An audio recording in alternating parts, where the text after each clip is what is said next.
All right. So please confirm that you have understood this procedure.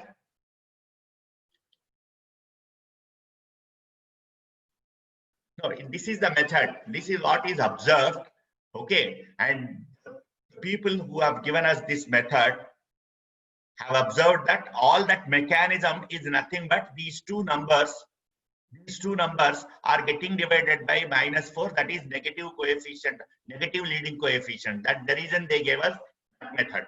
So this is how you have to observe. You know, after observing so many situations, they have come to a conclusion that only after all these are steps, after all these steps, only what is happening basically is these numbers are getting divided by negative coefficient of x square to give us the roots. That's what is observed. So they have given us the method. What you have to do,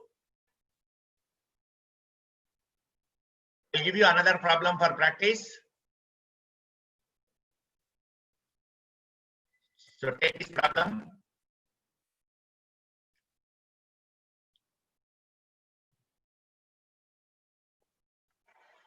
Take this problem.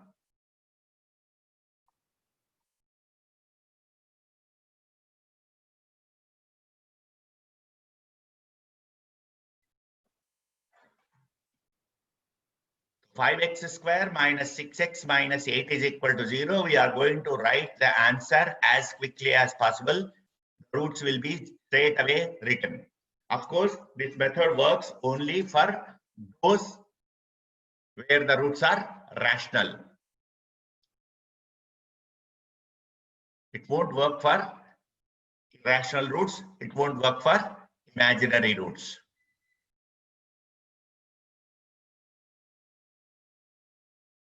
Okay.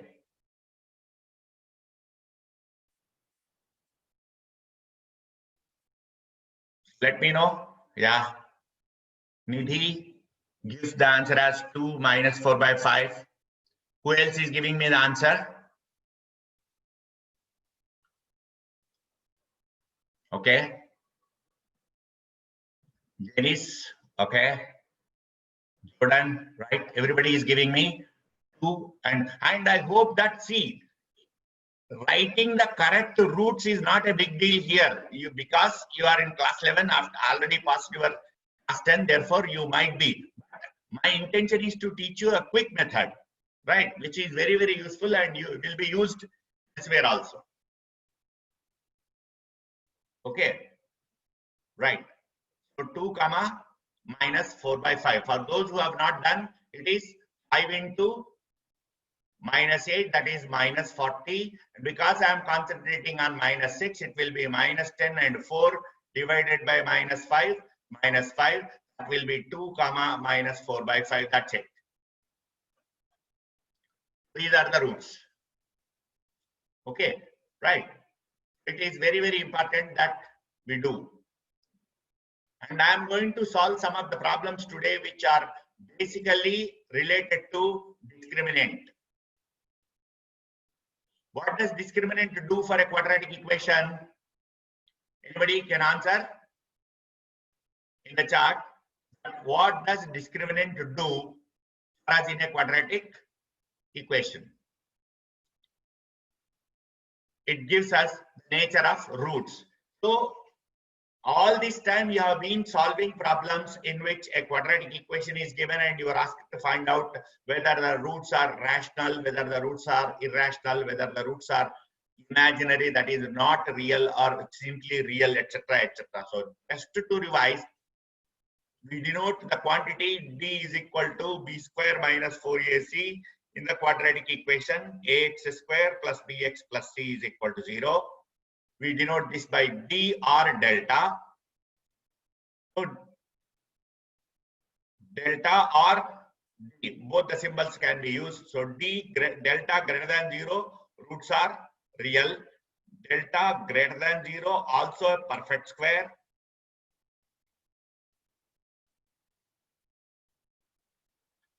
Roots are rational. And delta greater than 0, not a perfect square. irrational, otherwise they are non-real. Delta less than 0, not real.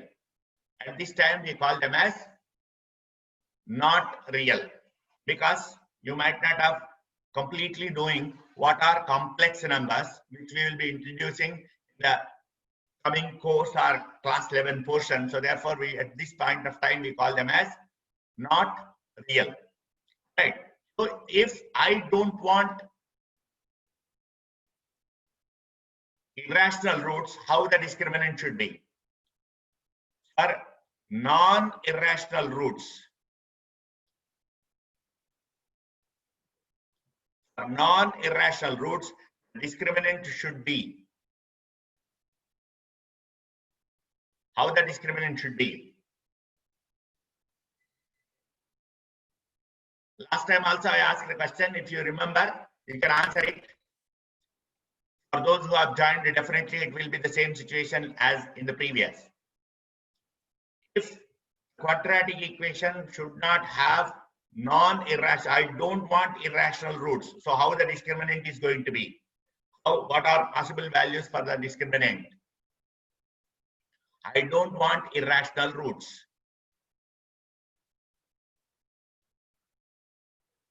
You can answer in the chat. If we don't want irrational roots, how the discriminant should be?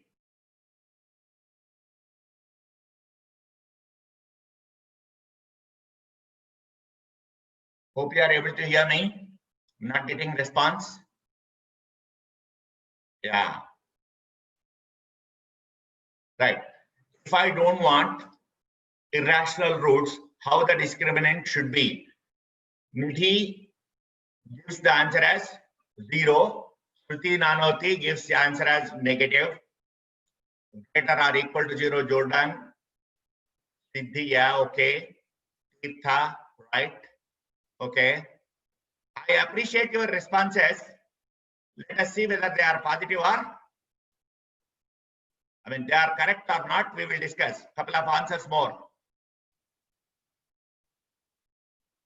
I believe not all my audience are, not all my participants are audience. Not all my I have 21 participants, including me, in this meeting. Rishabh Chandak, right? Okay. So I have 23 participants along with me, and I believe that all of them are not just audience. Majority of you are participants and who interact and also who respond. And I appreciate the response. Right or wrong? Next case. All right. See, I don't want to understand the question. I don't want the irrational roots. When I don't want the irrational roots, I could have rational roots or non-real roots. So for rational roots, the discriminant greater than 0, perfect square, and non-real roots, discriminant is less than 0. So the correct answer is, yeah.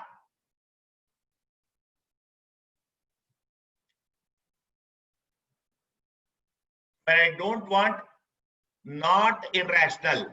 I don't want irrational roots. I don't want irrational roots means roots can be rational or not real. You should understand that case. Okay. So in the case of rational, the discriminant or D is greater than 0, not a perfect square.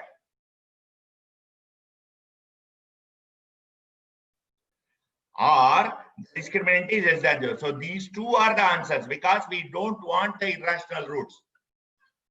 When we don't want the irrational roots, these are the cases. So therefore, you should just understand these kind of things clearly. Not knowing all that information is just not sufficient to answer questions in competitive examination. You should understand the question also. That is far bigger situation than knowing just an answer. That is the reason rote learning Probably that means if you just रट मार के रहने से आपको answer देने का संभावना बढ़ता नहीं है, शायद कभी-कभी घटता है. If at all you don't understand the question properly, पूछा हुआ क्वेश्चन, जो पूछा गया क्वेश्चन सही उसके मायने में अंडरस्टैंड करना पड़ेगा हमको. Okay, so this is the answer. मेरे कुछ लोग जो पिछले क्लास में थे वो भी गलत आंसर दिया है. ये मतलब this is what happens. Last time जो क्लास में थे वो भी आज आंसर गलत दिया है. तो शुड बी नेगेटिव नहीं है. इट कुड बी नेगेटिव और it could be not a perfect square being positive.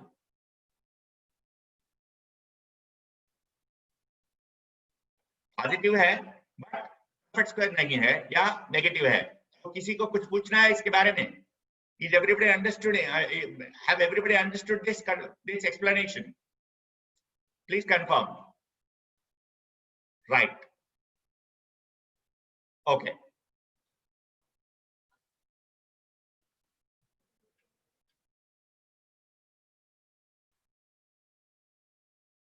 All right.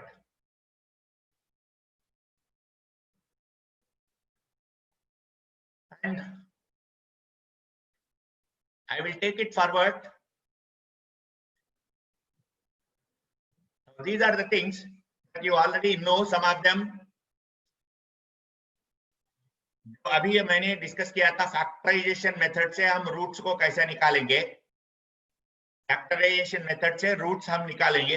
ये कंप्लीटिंग द स्क्वायर जो इंटीग्रेशन में बहुत बहुत काम आता है.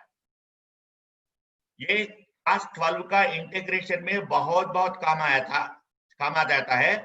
Right. Completing the square expression अगर आपको दिया गया है उसको कंप्लीटिंग स्क्वायर करके कैसा करना है. राइट.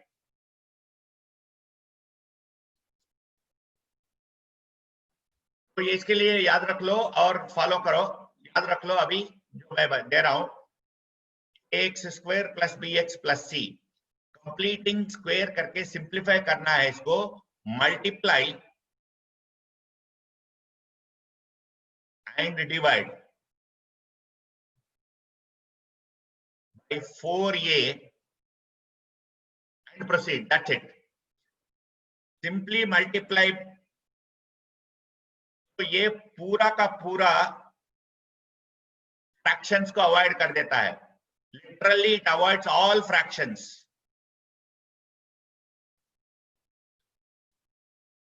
वन बाई 4a और ये 4a स्क्वायर एक्स स्क्वायर का 2ax का एक्स होल स्क्वायर है plus 2 into 2ax into B.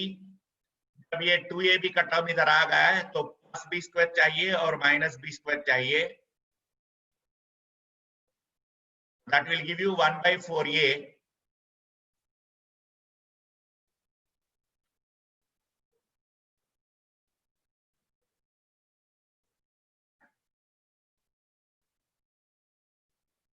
into 2ax plus b minus b square minus 4ac. Nirankush, please don't write on the screen. I'll know who is writing and I simply remove. Nirankush is trying to write on the screen. Whoever writes on the screen will be simply removed from the class. This is how we use, and no fraction at all. This is definitely different from the method that is taught in class 10. Please make a note of it. Okay. 1 by 4a into 2ax plus b का whole square minus ये है delta, जो हम b square minus 4ac कहते हैं. Right. So please make a note of it and let me know whether anything is required to follow. Or shall I explain it again? Let me know on the chart.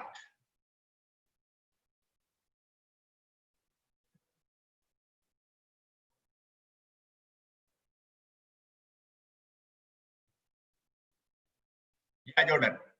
Now what I have simply done is multiplied and divided by 4a, इसका perfect square निकालना था, इसका perfect square form में बाहर निकालना था, बाकी जो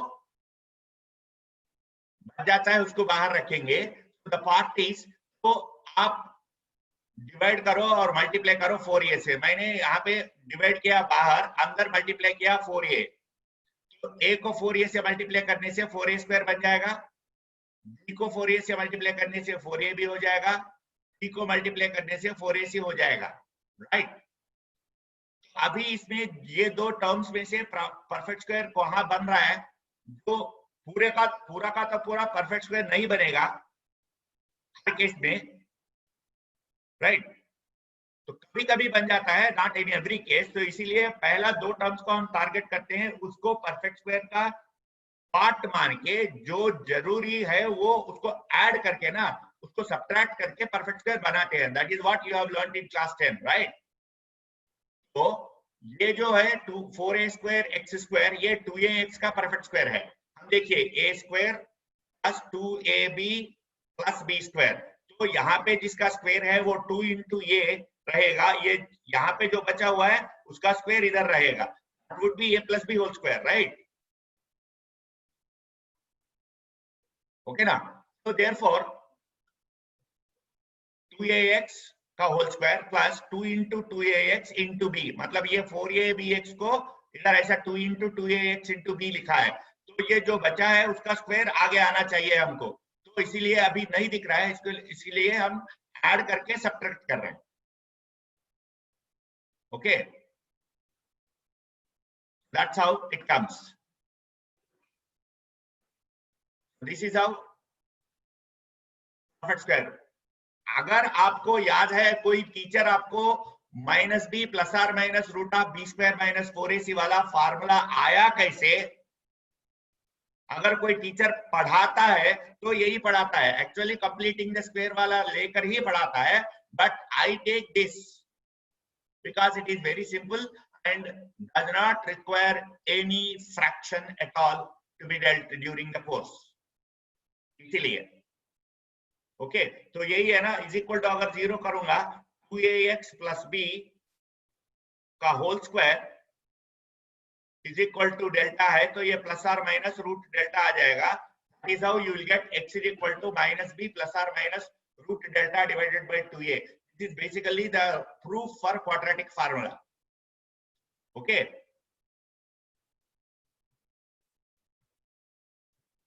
Right. I'm going forward.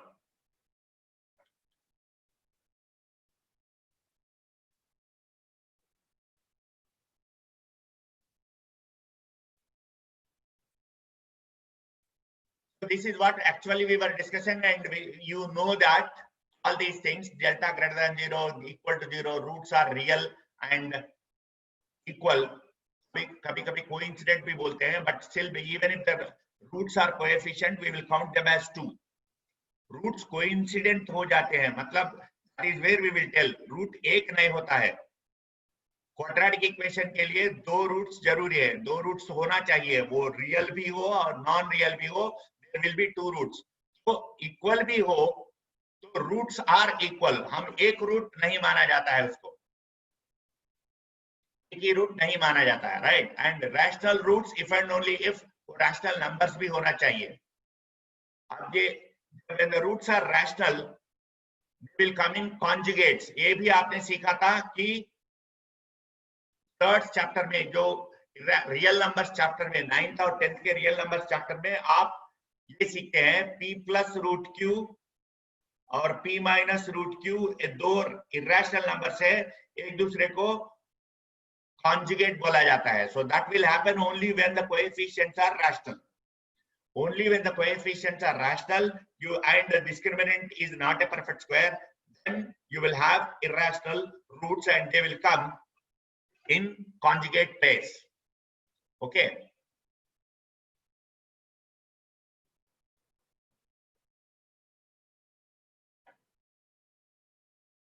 those who are in the previous class can do this problem quickly, or those who are now can do it. If the roots are equal, what should happen? The discriminant is equal. See, here one thing is that you are being tested for your knowledge also as well as skill. आपका skill के बारे में भी देख रहा, मतलब यहाँ पे क्विकली क्या आप कर सकते हैं ये भी चेक करने का है. So can you try this? Discriminant should be equal to 0 if the roots of the given equation, this given equation are equal, then which of the following is a correct option? So can you try? For the roots to be equal,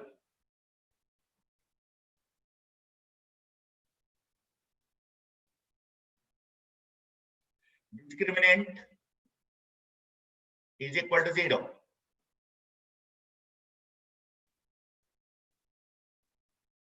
How we can do? After this problem, I will do for that.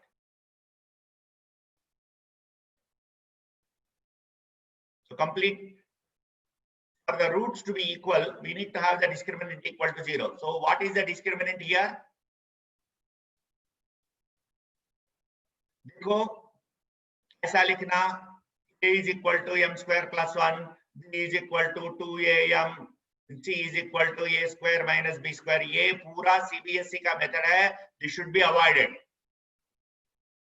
अगर आपको competitive exam के लिए quickly problems करना है, ये दिमाग में हो जाना चाहिए. Do you agree with me? Right? ये हमको इतना सारा लिखना ये जरूरी नहीं है. We should not actually go for this kind of writing. Okay, so straight away take that b square minus 4ac discriminant to 2am का whole square minus 2 into m square plus 1 into a square minus b square is equal to 0. Okay, तो देखते हैं. This is 4a square m square minus 4 into m square plus 1 into a square plus 4 b square into m square plus 1 is equal to 0. ये 4 तो cut हो जाएगा, निकल जाएगा पूरा. And what is happening for a square m square plus a square m square? This a square m square will get cancelled with this a square m square. और बचा है इधर minus A square plus B square into M square plus 1. आगे जाकर ये सारे लिखने का नहीं है. You can see that option C matches to what we have got.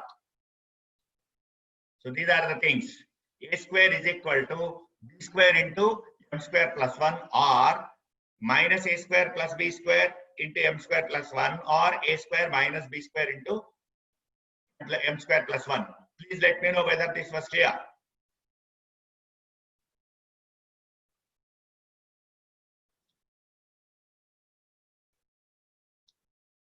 Can you please confirm that you have followed this?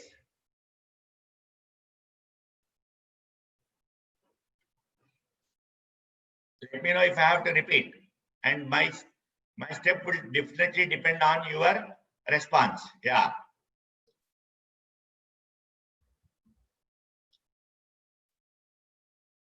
Try to be participating. Okay. All right. Jordan. There are 3 steps. There are 3 steps. Let me know which step you want me to repeat. Even for Siddhi also. Jordan and Siddhi, please. Yeah. Nidhi Tavi. Okay. All right. Second step. Yeah. What is 2am का whole square? It is 4a square m square, right? और ये 4 ऐसा ही है और इसको ना हम separate किया है.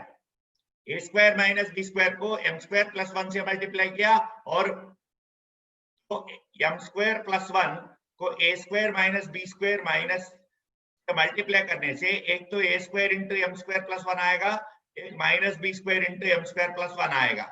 राइट. तो सामने यहाँ पे माइनस है इसीलिए यहाँ पे माइनस आ जाता है, यहाँ पे प्लस आ जाता है. शायद अब समझ में आ गया होगा. Late me no. Right. Jordan, Nidhi and सिद्धि, शायद अब समझ में आ गया होगा, राइट?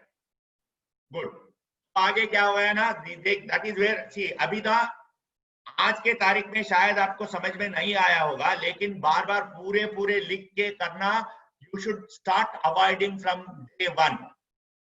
पूरा लिख के, मतलब यहाँ पे तो A square M square minus A square M square minus A square plus B square into M square plus 1 is equal to 0।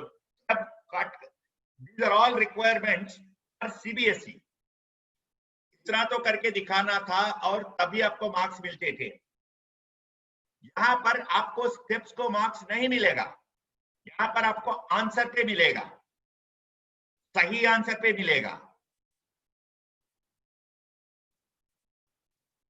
या सिद्धि, देखिए ये तो 0 हो रहा है ना।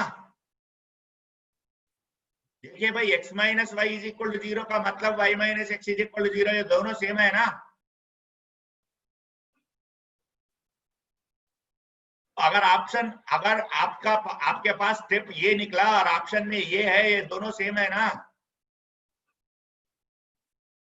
तो वही हुआ वहां पे। दैट इज द रीजन मैं यही कह रहा था। Means these are all the part of the training dear.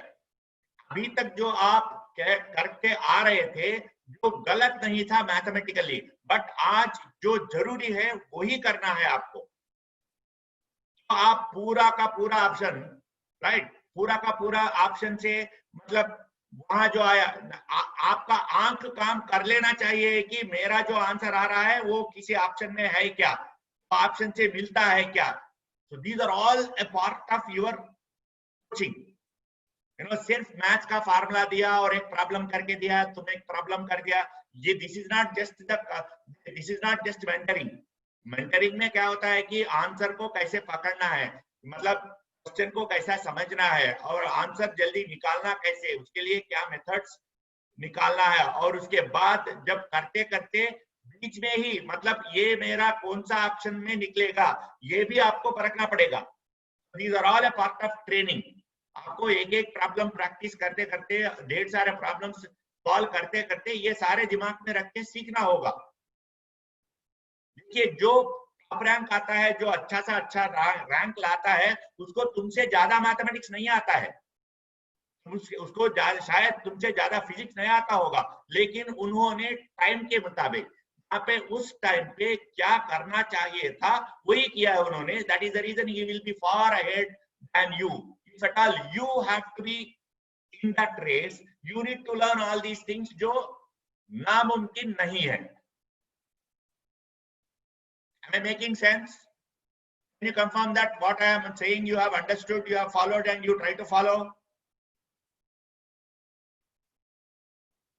ये तो हर स्टेप में हो जाता है, मतलब you need to be very very quick, मतलब जितना क्विक तुमसे हो सकता है उतना क्विक। सिर्फ हमको प्रॉब्लम सॉल्व करने का आने से काम नहीं बनता है, प्रॉब्लम सॉल्व करना आना एक और बात है, ठीक है। Alright, I am going to take up another problem where I have to give you an example for completing the square. ठीक है, देखिए भाई, everybody will come onto this world, onto this earth, कुछ ना कुछ खूबी लाता है वो, but unfortunately we don't believe that, and दूसरों को देख के या दूसरों को कंपेयर करते करते हम अपना खूबी खो जाते हैं। That is not should happen, and then you need to be the best of you. So let me try 3x square minus 8x plus 5 is equal to 0. इसको हम completing the perfect square करके करते हैं, right?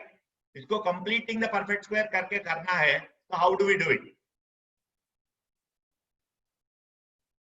ये तो आसान है, वैसे भी आसान है। 15 है, 3 to 5 minus 3 minus 5, इसका रूट्स होगा -3 डिवाइडेड बाय -3 एंड -5 कामा 5/3 ये होगा, ठीक है। तो हमने पढ़ लिया था। The focus now is to apply completing by the perfect square method. Okay, आप कोई लिख सकते हैं क्या मेथड जो सिखाया है हम किससे मल्टीप्लाई करना है किससे डिवाइड करना है, आप आंसर में लिख सकते हैं क्या? देखिए आपका आपका मेथड जो आपने लिख लिया है वहां देखकर आप बताइए कि किससे मल्टीप्लाई करना है किससे डिवाइड करना है। लिखो, तुम्हारा कमेंट में लिखो किससे मल्टीप्लाई करना है किससे डिवाइड करना है। You go to your notes, आपने नोट्स पे लिख लिया है तो you go to your notes and let me know with what I should divide with what I should multiply. Multiply किया है उसी से डिवाइड करेंगे, वो बात अलग है। निधि आपका आंसर गलत है।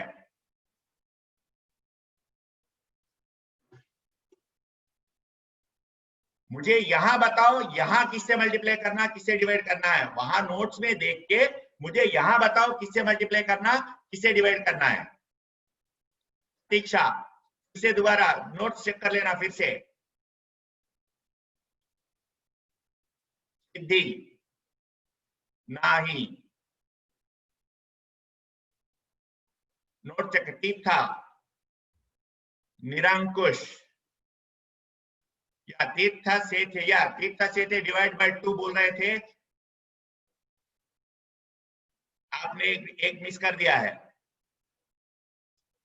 डेनिस, या हमने क्या बताया था, एक square plus B X plus C अगर आपके पास है तो आप 4a से डिवाइड करो मल्टीप्लाई करो,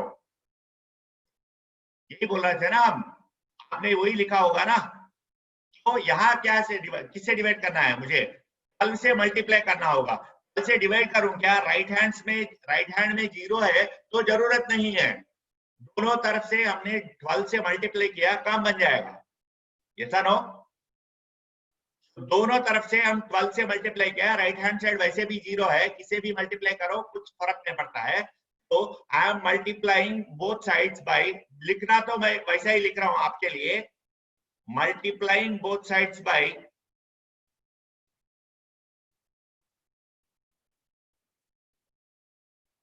12।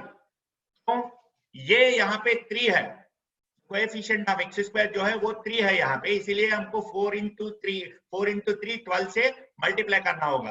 अभी मल्टीप्लाई करूंगा,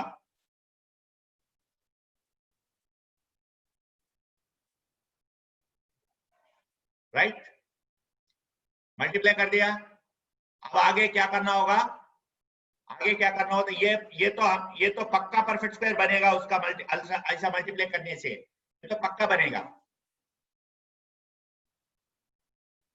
चलो ठीक है, शायद लोगों को मेरी आवाज देर से पहुंच रही है इसलिए people are answering me late, मैं समझ सकता हूं, राइट नहीं है। तो 36x स्क्वायर किसका स्क्वायर होता है, वो 6x का स्क्वायर होता है, वो लिखो। और ये 6x यहाँ पे भी 2 तो जरूरी है, परफेक्ट स्क्वायर में 2a square plus b square plus 2ab या a square minus 2ab plus b square, 2 तो हमेशा आना चाहिए, 2 आ गया। और ये 6x को भी लाओ, यहाँ जो बचेगा वहां आपका ऑप्शंस में लिखो 96 को 96x को मैंने 2 इंटू 6x तक लिखा है, आगे का नंबर क्या है, यहाँ पे जो आप यहाँ पे क्या लिखना है, यहाँ पे क्या लिखना है अपने आंसर्स में लिखो।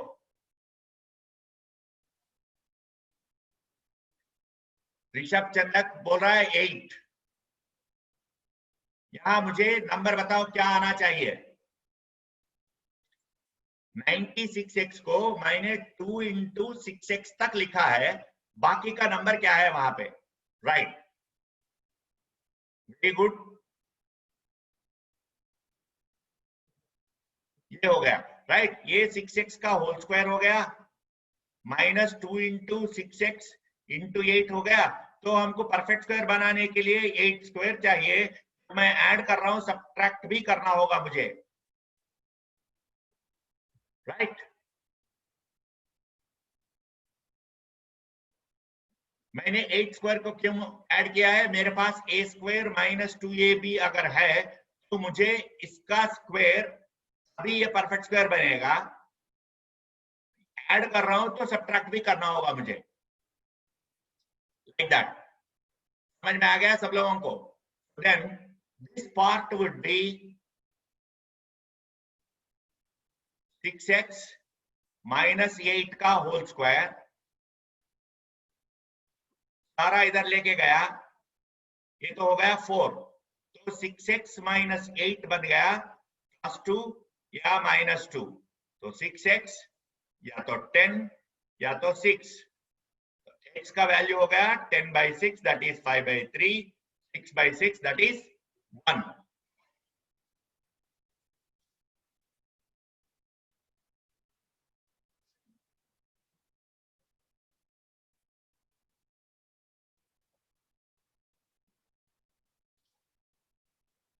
Okay,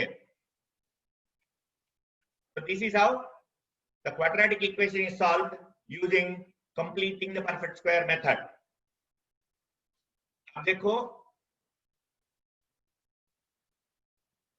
मैं स्टेप्स का नंबर डाल देता हूं, बताना आपको। ये तो फर्स्ट स्टेप है, सेकंड स्टेप है, थर्ड स्टेप है, फोर्थ, फिफ्थ, सिक्स्थ, ये जरूरी नहीं है, ये तो समझ में आएगा।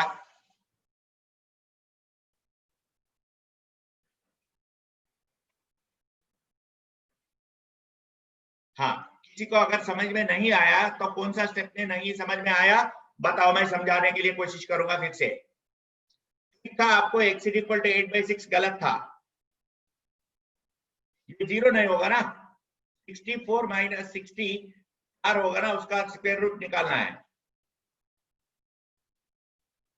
हाँ, ये 6x - 8 का होल स्क्वायर r हो गया ना, तो ये स्क्वायर हटा दिया तो ये 2 या -2 हो जाएगा ना। Surya, that is the method, you need to learn from there. ये बहुत काम करके निकाला था मुझे, इसको निकालने में जब मैं पहले लिखा था, इसके ऊपर मैं 2 दिन काम रखा था। So how I have to multiply so that I can always and which can work, उतना सारा एक्सप्लेन करने में। ये r है रे, दिस इज 2r - 2, ये हैंड राइटिंग का प्रॉब्लम है, वो मैथ का प्रॉब्लम नहीं है, वो प्रॉब्लम हैंड राइटिंग की वजह से है। देखो मेरा हाथ बहुत तेज चलता है, स्लो लिखने में ऐसा गंदा गंदा आता है हैंड राइटिंग, ठीक है। तो कंफर्म करो सब लोग अंडरस्टैंड किया है नहीं किया है। पहला 4a जो लीडिंग कोएफिशिएंट है उसका 4 गुना मल्टीप्लाई करो, फर्स्ट स्टेप में ही आपको पता चल जाएगा कि फर्स्ट टर्म तो परफेक्ट स्क्वायर बनाने के लिए ही कोशिश था। Very effort of multiplying with 4 times that number is to make that as a perfect square. बाकी का नेक्स्ट स्टेप में क्या होगा, जो नंबर है वहां पे 2 × 8 का स्क्वायर 2 बार नहीं लिया है डॉक्टर, 8 का स्क्वायर एक बार ऐड किया है, दूसरी बार सब्ट्रैक्ट किया है, ऐड करके सब्ट्रैक्ट करना पड़ेगा ना, वैसा तो नहीं ला सकते है ना। सिर्फ ऐड करने से वो खराब हो रहा है ना, वहां पे सिर्फ ऐड करने से वो नंबर बढ़ जाएगा ना, जो नंबर है वहां पे आप उस नंबर के बारे में बात नहीं कर रहे हैं ना। तो ऐड करे तो सब्ट्रैक्ट करना है, सब्ट्रैक्ट करे तो ऐड करना है, ये तो होता ही रहता है ना आपके बहुत सारे, बहुत बार भी आपने किया होगा, राइट। और कोई question?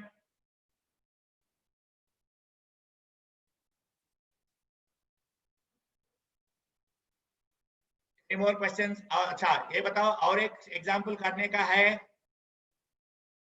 Shall we do another example? इस बार आप लोग करके बताएंगे। देखो नेक्स्ट एग्जाम्पल में मैं अपने तरफ से कुछ भी एग्जाम्पल नहीं लिखूंगा, सब आपके चार्ट से ही चला जाता रहेगा, मंजूर है? मैं अपने तरफ से कुछ नहीं लिखूंगा, सिर्फ ये यहां तक लिखूंगा। पहला मेरा स्टेप ये होगा, यहां तक होगा, बस यहां से लेकर आप ही का होगा, पूरा का पूरा आप जो वहां पे लिख रहे हो ना, उसी के आधार पे मेरा स्टेप्स रहेगा, मंजूर है? ओके।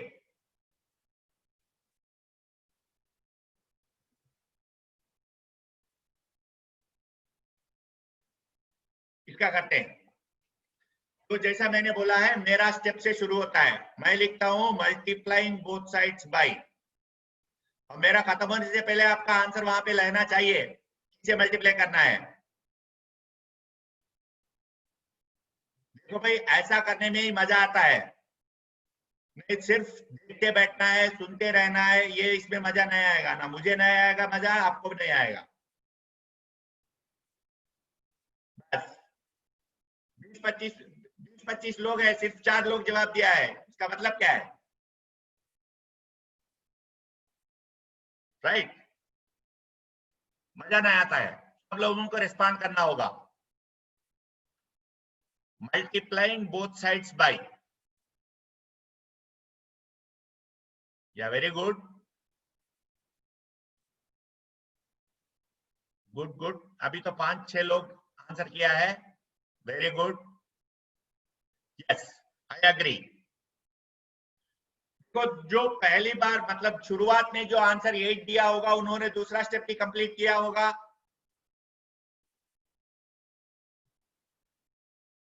दूसरा स्टेप भी कंप्लीट किया होगा। मुझे ये बताओ, कोएफिशिएंट ऑफ एक्स स्क्वायर क्या होगा, एक्स क्या होगा, कांस्टेंट क्या होगा? आप एक्स स्क्वायर एक्स मत लिखो, सिर्फ कांस्टेंट लिखो लिस्ट में, सिर्फ कोएफिशिएंट्स लिखो, सिर्फ कोएफिशिएंट्स। मतलब ऐसा ए कामा बी कामा सी जैसा coefficients, X square plus B X plus C में कोएफिशिएंट्स ही लिखो बोले तो हम ऐसा लिखेंगे बस। वेरी गुड निधि, जल्दी। हाँ, निधि जल्दी पकड़ा है, right, very good, very good. मैं मतलब यहाँ पे मैं लिखता हूं,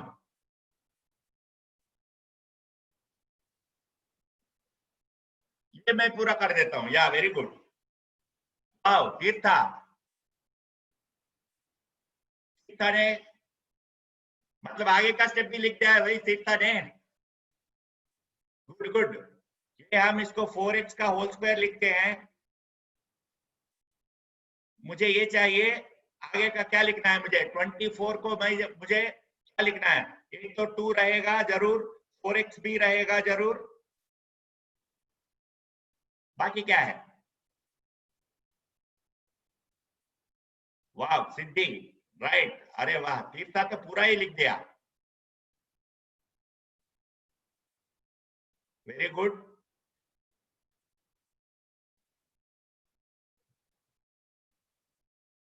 प्लस 64, राइट। जोर्डन, अभी देखते हैं क्या हो रहा है। ये तो 2x का होल स्क्वायर है, सॉरी 4x का होल स्क्वायर है, तो हम इसको क्या लिख सकते हैं?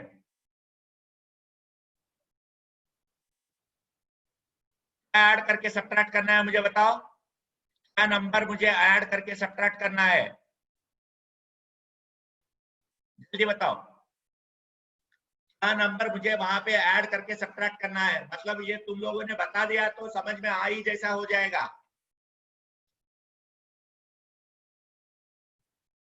यस, लेकिन ने 2 बार आंसर किया है, बाकी का क्या है?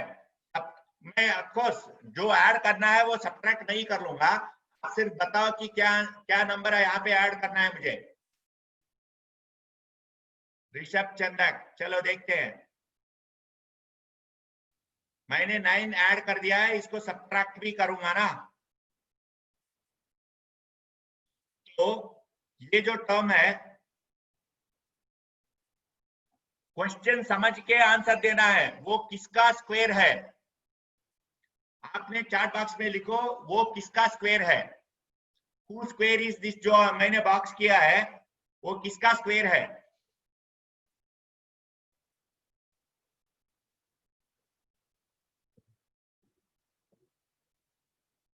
चलो चलो, क्वेश्चन समझ में आया क्या? मैं क्या कह रहा था, जो मैंने बॉक्स करके रखा है वो किसका स्क्वायर है? अच्छा सिद्धि, श्रुति, सूर्या, वो 3 ऐड नहीं करने का है, 3 स्क्वायर ऐड करने का है हमको, 3 स्क्वायर को सब्ट्रैक्ट करना है, उसका स्क्वायर को ऐड करके सब्ट्रैक्ट करेंगे ना, सिद्धि याद रख लेना। और जेनिस, देखो मैं I appreciate that everybody is trying their level best, ठीक है, और मजा भी आ रहा है। देखो, सर के सामने टीचर्स ने ये फीलिंग करके सर को भी नहीं है, आपको भी ऐसा नहीं रहना चाहिए कि टीचर तुम्हारे सामने नहीं है. I am driving you to do it, right? This is what happens even in the online class. ये जरूरी नहीं कि तुम्हारे सामने बैठ के करवाइए. और शायद मैं आप मुझे देख भी नहीं रहे हैं, because I have muted my video. मजा आता है, राइट? श्रुति, 4x का स्क्वायर है ना रे, कर लो. ऋषभ का आंसर सही है, श्रुति सही नहीं है. ओके, और निरंकुश का रूट. चलो, अब ज्यादा मतलब I don't want to give you lot of typing. ये तो हो गया +55. उधर जाना चाहिए ना, ये राइट हैंड साइड में जाना चाहिए, तो ये -55 हो गया. तो 4x + 3 is equal to ±root of -55 हो गया. Unfortunately nobody wrote -55. Square root के अंदर -55 तो सारे नहीं लिखे थे. जो लिखा था वो ±√55 लिखा था, राइट? या not one root, both roots will be non real dear. Rishabh Chandak, एक रूट कभी नॉन रियल नहीं आता है, 2 रूट आते हैं.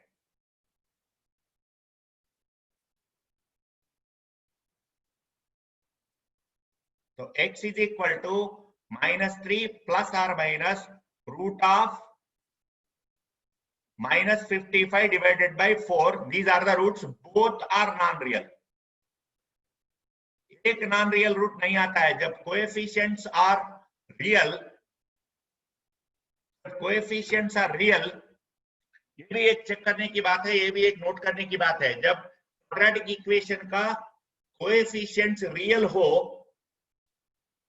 तो अगर कॉम्प्लेक्स रूट्स आ रहा है वो 2 आ जाएंगे, एक नहीं आएगा. दोनों कॉम्प्लेक्स रूट्स आ जाएंगे.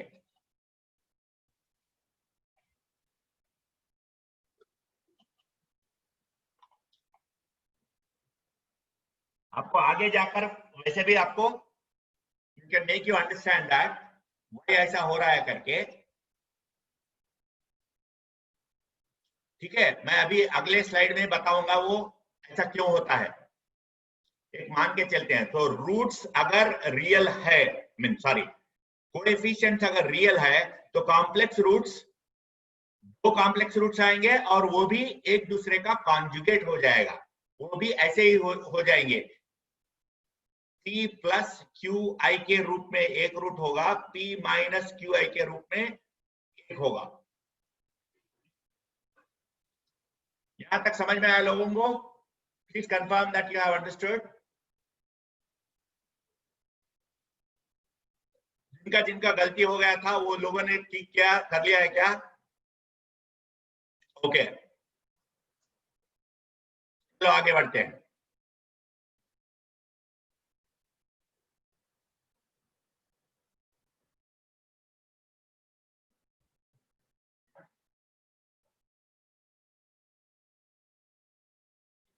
क्या करो, अभी जो मैंने एग्जाम्पल लिखा है ये तो मैं शायद नहीं करूंगा, ये मैं करूंगा ना,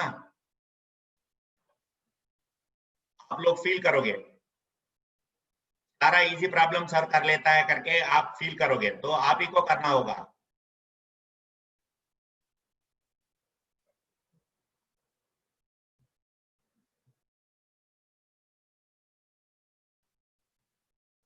If the roots of a given equation are equal in magnitude but opposite in sign, equal in magnitude but opposite in sign में अगर रूट्स है तो क्या हो जाएगा, नतीजा क्या होगा?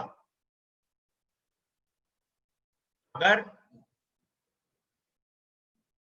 उसको मैथमेटिक्स में ट्रांसलेट करने के लिए अल्फा बीटा अगर रूट्स में लिखना है, तो वो इक्वल मैग्नीट्यूड में है, ऑपोजिट है, तो दूसरा रूट क्या होगा?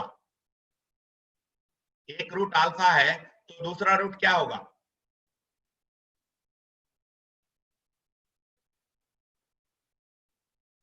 वेट कर रहा हूं आप लोगों के लिए रिस्पांस के लिए। या वेरी गुड, वेरी गुड। तो माइनस अल्फा होगा, तो सम ऑफ द रूट्स अगर मैं लिखूंगा तो जीरो हो जाएगा। सम ऑफ द रूट्स जीरो होने का नतीजा क्या होता है? सम ऑफ द रूट्स तो माइनस बी बाई ए होता है, ये जानते हैं आप 10th क्लास से। तो माइनस बी बाई ए का मतलब है ये, तो अगर ये जीरो है तो ऑटोमेटिकली बी जीरो हो जाना चाहिए, ए का कुछ मतलब नहीं बनता है। तो लैम्डा माइनस 2 जीरो हो जाना चाहिए, लैम्डा इज इक्वल टू 2 आएगा। Lambda is equal to 2। Okay, alright, good. चलो, आप लोगों से मैं एक और प्रॉब्लम करवाता हूं, देखते हैं कैसा करते हैं।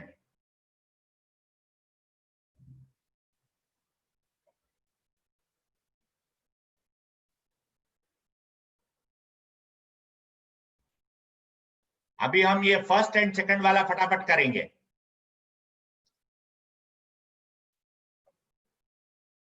कोशिश करो फर्स्ट एंड सेकंड वाला। लेकिन आप लोगों के साथ कराने में और आपके साथ करने में I am just enjoying it, your participation must increase, और जल्दी पार्टिसिपेट करने से और मजा आएगा। कॉन्सेप्ट तो शायद आपने 10th क्लास में पढ़ा जैसा ही होगा, उसका एप्लीकेशन अलग तरीके से होगा यहाँ पे। तो इसीलिए ऐसे वाले प्रॉब्लम्स करना जरूरी है, और हमारा लूप होल्स भी पता चल जाएगा जल्दी, क्योंकि चीजें हमने ऑलरेडी सीखा हुआ है ये, इसीलिए।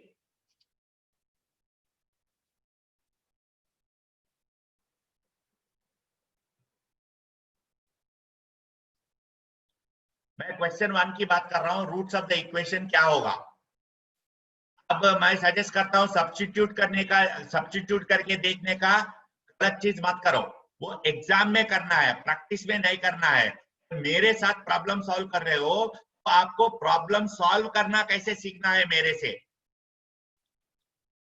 ट्राई करके, ऑप्शंस ट्राई करके आंसर सिखाने का वो जो ढंग होता है वो गलत है मेरे लिए, वो मेरे साथ नहीं करना चाहिए। अगर आपको एग्जाम में करना है तो कर लो, क्योंकि वहां पे टाइम लगता, टाइम कम रहता है, और साथ में कोई मदद करने के लिए नहीं रहता है। तो वहां what ever way you get the answer, that's fine.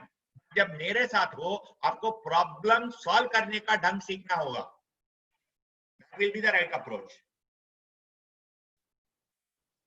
तो ऑप्शंस लेके जाके उसमें सब्स्टिट्यूट करके जो आंसर सेटिस्फाई कर रहा है वो करना है, वो गलत है।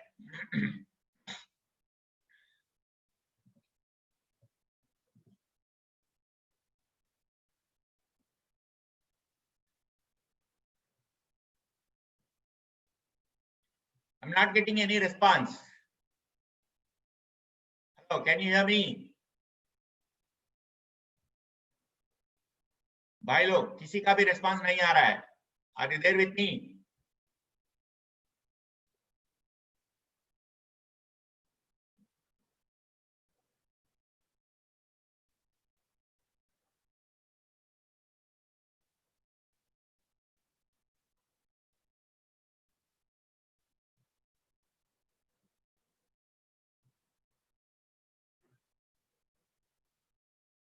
कैन यू हियर मी?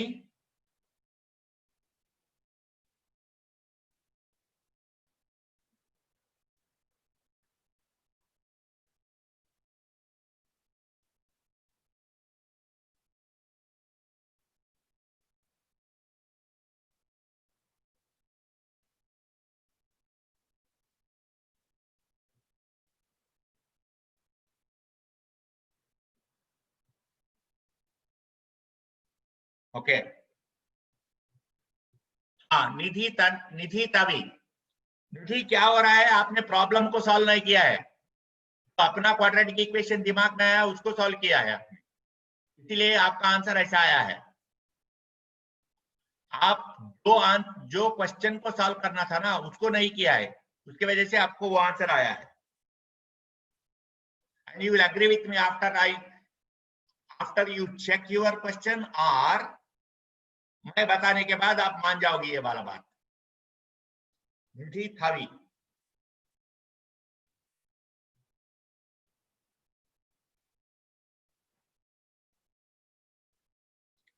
तो यहाँ पे क्वाड्रेटिक इक्वेशन तो हो रहा है, तो लेकिन वेरिएबल क्या है यहाँ पे? तो वेरिएबल जिसका क्वाड्रेटिक है ये तो वेरिएबल है ना, ये x पावर 1/3 का होल स्क्वायर है प्लस x पावर 1/3 है -2 है। तो आप सॉल्व कर रहे हो तो x पावर 1/3 के लिए सॉल्व करोगे ना। x का वैल्यू पूछा गया ना यहाँ पे, x का वैल्यू क्या होगा? 1³ होगा -2 का होल क्यूब होगा। निरंकुश -1 तो ऑप्शन में कोई भी ऑप्शन में नहीं है, 1 तो हमेशा ऑलरेडी रूट है, -1 नहीं आएगा। आपने गलत किया है, शायद आपने डिवाइड करने में छूट गया आपका। देखो ये जो क्वाड्रेटिक इक्वेशन है इसको हम ऐसा लेते हैं, राइट। t का वैल्यू क्या हो गया? 2 और -1, -1 से डिवाइड करना पड़ेगा ना आपको। निरंकुश यहाँ पे गलती हो गई होगी, ये रूट्स आएगा, राइट। तो -2 1 वो किसका रूट्स है? t के लिए रूट्स है, वो जो x पावर 1/3 का रूट्स है, राइट। जी आपने आपके आपके गलती पता चल गया ना।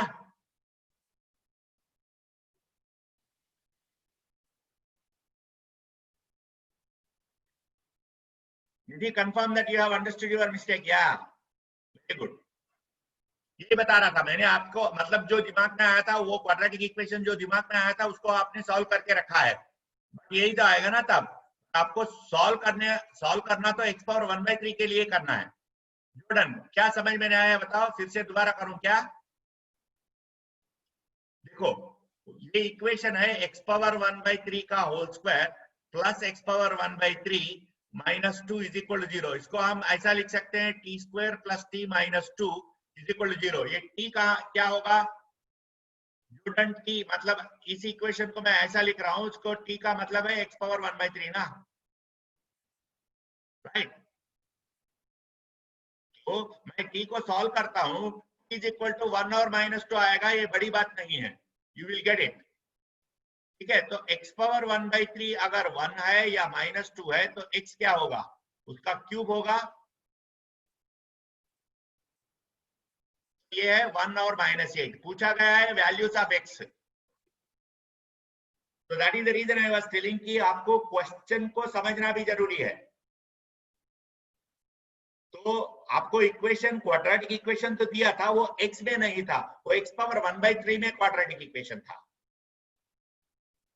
राइट। तो वो x पावर 1/3 का क्वाड्रेटिक इक्वेशन को अगर सॉल्व करेंगे तो x पावर 1/3 का वैल्यूज पहले आएंगे, आपको x का निकालना होगा, राइट। साक्षी आप आंसर चेक कर लेना,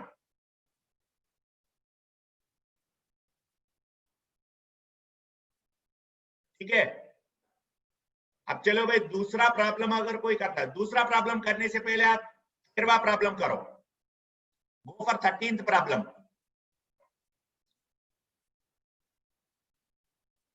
तो हर प्रॉब्लम डायरेक्टली पूछा गया जैसा होता है, लेकिन वो सच में वो नहीं होता है, वो कुछ और एक्सपेक्ट कर रहा है तुम लोगों से, कुछ और नजर से देखने का एक्सपेक्ट कर रहे हैं, कर रहा होता है। तो व्हेन यू डू इट आपको पता चल जाएगा कि ये कैसा करना है, that will come out of practice.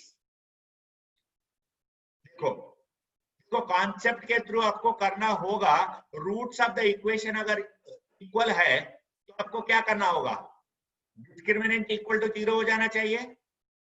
लेकिन आप डिस्क्रिमिनेंट को कलेक्ट करके देखो, मैं बताता हूं कि उसमें क्या दिक्कत है।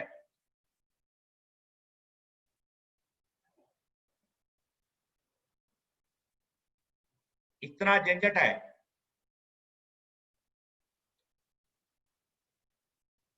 अब इसको सिंप्लीफाई करके इनमें से कुछ आए जैसा काम करना है तो सच में मुश्किल है ना, राइट। आप लोग मेरे साथ है?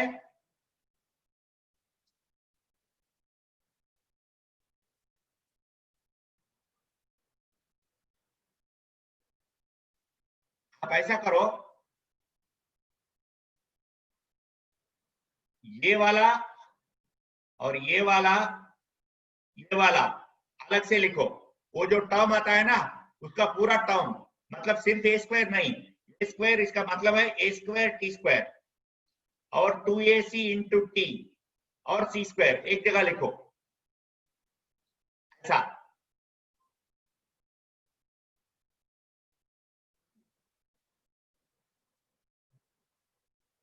और बाकी बचा दूसरा जगह लिखो।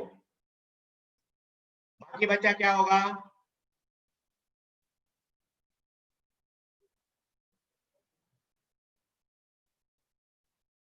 ये है। अब बोलो क्या होगा।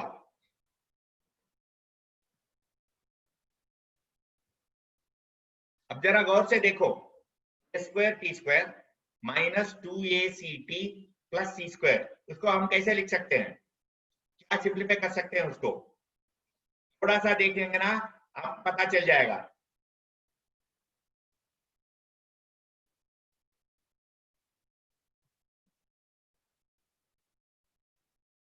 करो।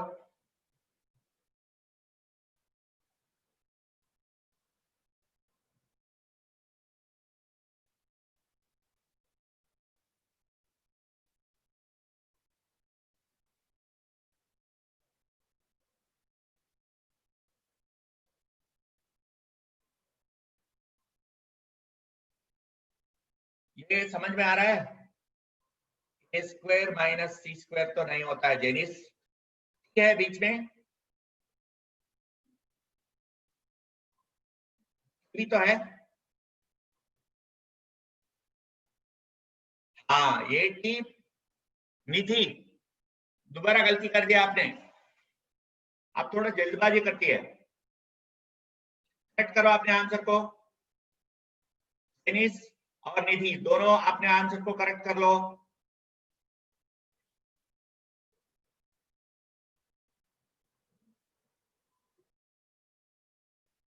ए स्क्वायर टी स्क्वायर, इसको ऐसा लिख सकते हैं ना, ए टी का whole square minus 2 into A T into C plus C square, ये क्या हो सकता है, ए टी माइनस सी का होल स्क्वायर हो जाएगा ना,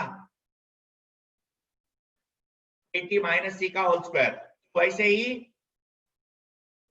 बी टी माइनस डी का होल स्क्वायर। अब यहाँ पे एक टेक्निकल पॉइंट आता है, लोग सुनो, सब लोग इधर सुनो, प्लीज पे द अटेंशन, जो पॉइंट हम यहाँ पे डिस्कस करके डिसाइड करने वाले हैं। अब देखिए, x plus Y is equal to 0 होने के लिए क्या नंबर्स मुझे आप दे सकते हैं x और y के लिए। मानिए x के लिए 2 दिया तो y के लिए -2 देना पड़ेगा, x के लिए -5 दिया तो y के लिए 5 देना पड़ेगा। समझ में आ रहा है ना बात, इनफाइनाइट तो होंगे, इनफाइनाइट वैल्यूज तो होंगे। x प्लस वाई अगर मैं 0 देता हूं तो एक वैल्यू को पॉजिटिव दे रहा हूं तो दूसरा वैल्यू हमेशा नेगेटिव दे रहा हूं ना, ये तो पक्का है। कोई भी वैल्यू आप x के लिए दे दो उसका नेगेटिव y के लिए दे देंगे, राइट। तो अभी यहाँ पे स्क्वायर है, इसका मतलब क्या है, स्क्वायर कभी नेगेटिव नहीं हो सकता है, स्क्वायर कभी नेगेटिव नहीं हो सकता है। तो स्क्वायर नेगेटिव नहीं हो रहा है, इसीलिए तो दोनों दोनों 0 हो जाना चाहिए, अभी ये 0 बनता है, नहीं तो नहीं। x और y कोई भी 0, कोई भी नेगेटिव नहीं है, पर x प्लस वाई 0 हो रहा है, इसका मतलब है x भी 0 होना आना चाहिए, y भी 0 होना चाहिए, कोई और नहीं होगा, राइट। इसीलिए ये t माइनस सी भी 0 हो जाना चाहिए एंड dt माइनस डी भी 0 हो जाना चाहिए। तो t का वैल्यू क्या निकलेगा, t बाई ये निकलेगा और वही d बाई बी निकलेगा, ये दोनों सेम होना चाहिए, निकलेगा ये वाला आंसर। यही वाला आंसर आ रहा है क्या, ए बाई बी। देखो हम ऑप्शंस में हमारा आंसर यहाँ पे सीधा सीधा जो आया है वो आंसर में कहा है, ये तो चेक करना है। यहाँ एक है और एक है क्या, कोई और ऑप्शन आ रहा है क्या, नो, वो एक ही ऑप्शन आ रहा है, right. Option D is correct answer. बताओ, किसी को दोबारा बताने का है क्या?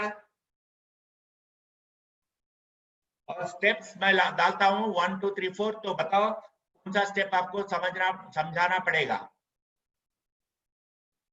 ये तो 1 है, 2 है, 3 है,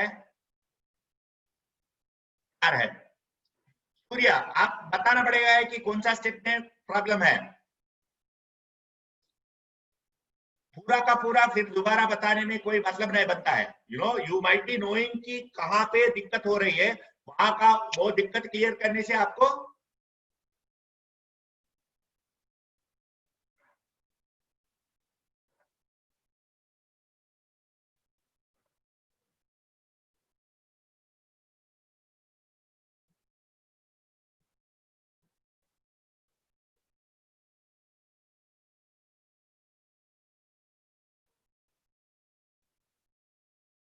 यही फिर से दोबारा वही आपको प्रॉब्लम हो रही है। देखो, आपका जो आंसर आया है वो सीधा सीधा वहां रहने का संभावना नहीं है madam. C by A is equal to D by B आया है, तो आपका ए और सी ऊपर है ना, तो ये उधर लेके जाओ, डी इधर लेके आओ, C by D is equal to A by B हो गया ना।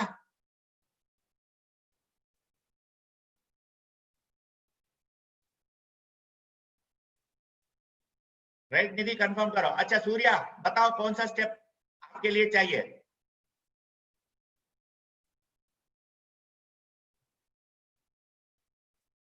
हाँ, ये देखिए, मतलब मैं तो यहाँ पे नहीं लिखा है क्योंकि ये वाला चीज एक्सप्लेन कर रहा था। तो इसको 80 का स्क्वायर लिख सकते हैं, इसको 2 इंटू 80 इंटू सी लिखा है। ये तो मैंने नहीं लिखा था क्योंकि मुझे आगे जाने के लिए यही चाहिए, तो ये समझ में आया, तो ये सीधा सीधा समझ में आ गया ना, इसलिए मैंने यहाँ पे नहीं लिखा था। शायद वही आपका डिफिकल्ट हो सकती है। हाँ, मैंने मतलब एक बार ये समझ गया तो ये सीधा सीधा लिख सकते हैं ना, इसीलिए वहां पे लिखा था। राइट। हाँ, ये है, देखिए क्वेश्चन क्या दिया है हमको। क्वेश्चन क्या दिया है, रूट्स इक्वल बोला है। हम मतलब अच्छे बच्चे के तरीके से हम अगर डिस्क्रिमिनेंट पे जाएंगे, उसको ये करेंगे, देखो ये लेकर इसको ये 4 हटाकर ये पूरा ओपन करके ये वो करके इधर लाने में तो दिक्कत तो हो सकती है ना। तो that is where your practice has to come for you. आज के तारीख में अगर कोई बुक या कोई प्रॉब्लम देख के अगर आपको आइडिया नहीं आ रहा है, इसके लिए आपको मायूस होने की जरूरत नहीं है आज के तारीख में। तो भाई आप तो शुरू किया है प्रिपरेशन, अब तुम्हारा सर, क्योंकि तुमको आगे जाने के लेके जाने के लिए तुमको कहां तक क्या कर सकते हैं,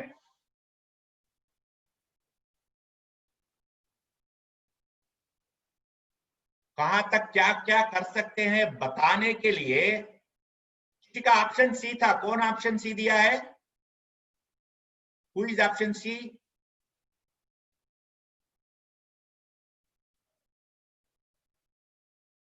Who gave me option C as answer?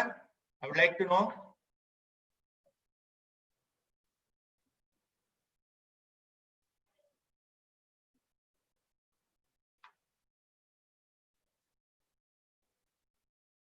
Whose option was C?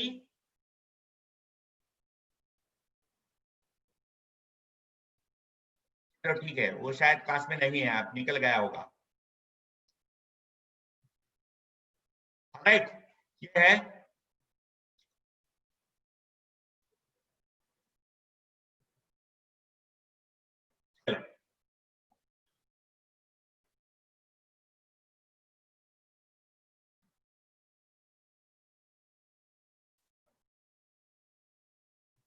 Third question try करो।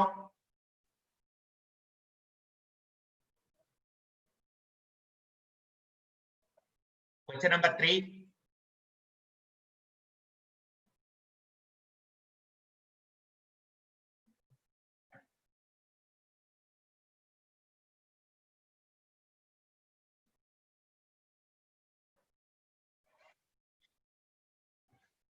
Question number 3. The least integer which makes the roots of the equation imaginary.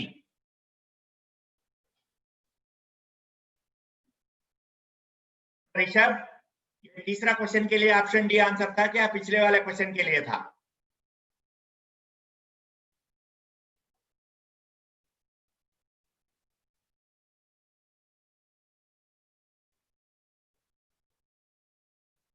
Question 3 का डी। अच्छा ठीक है, मैं बात करता हूं। Least integer k which makes the roots of the quadratic equation imaginary.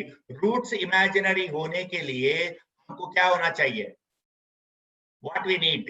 Discriminant less than 0. Discriminant है 25 minus 4k negative होना चाहिए। तो इसका मतलब है 4k that is 25 less than 4k या 4k मोर देन 25। इसका मतलब है k must be more than 6/4। That is k का वैल्यू मिनिमम वैल्यू 7 होना चाहिए। तो k शुड बी 7, राइट। देखो तीसरा पूछा गया है लीस्ट इंटीजर के बारे में। 25/4 से ऊपर का मिनिमम वैल्यू क्या है? इंटीजर वैल्यू 7 होगा ना, right. That is the reason I am telling you कि क्वेश्चन पूरा पढ़ना कितना जरूरी होता है, राइट। ये बहुत जरूरी है। ओके चलो ठीक है, अगले क्लास में मिलते हैं। आप लोगों से इंटरेक्ट करके अच्छा लगा। It was nice interacting with all of you. Okay तो नेक्स्ट टाइम आप और थोड़ा सा अपने तरफ से जो भी क्वाड्रेटिक इक्वेशन के बारे में और भी कुछ नए नए तरीके सीखते हैं, right. And then I wish that you come prepared. अच्छा देखो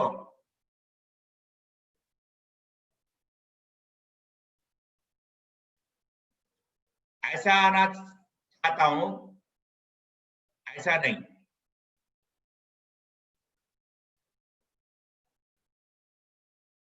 ये चाहिए, ये नहीं चाहिए। ओके तो मतलब किसी को लगता है मैं कम प्रिपेयर्ड बोला है तो दूसरा ऑप्शन लेंगे? नहीं, मैं ये कह रहा था कि पहला वाला कह रहा था। Okay good day, bye bye.